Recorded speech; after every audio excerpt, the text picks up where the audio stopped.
These speeches are sort of the first day of school speeches. Everyone's back. They won re-election back after the holidays, and feeling optimistic and joyful. A lot of those feelings subside, really within just days or even hours. Republicans have full control. They do not have to negotiate with Democrats for much of anything. They're able to use these processes where they can fast track bills through Congress.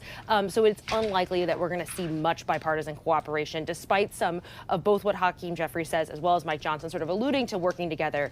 Democrats' job in this is to sort of do whatever they can do to delay and try to, sow division among Republicans. Mike Johnson's job is to keep his Republican Party together. There are some divisions in that party, things that Democrats could exploit. He has a narrow majority, even narrower than he did last Congress. So this is going to be the big challenge going forward. You also have, Republicans in the Senate and Republicans in the House not on the same page. In the Senate, we heard John Thune say earlier that he wants to move first with an immigration bill. In the House, they are talking more about doing taxes first. So there's a lot of ideas and, only a limited sort of pathway to get some of these legislative priorities done. What does the president-elect want Congress to do? This is a good question. He has not weighed in.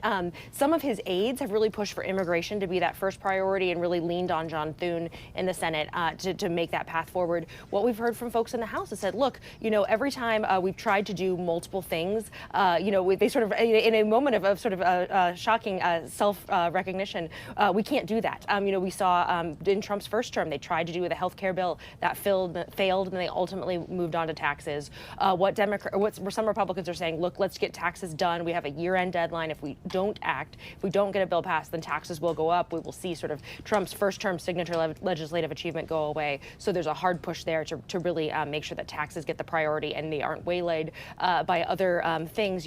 Congress has been bedeviled by an immigration package for decades. So I think there's some concern that that even though they have Republicans all in control, that still is not an easy thing to get across the finish line. We've all grown a little bit older watching and waiting in terms of immigration.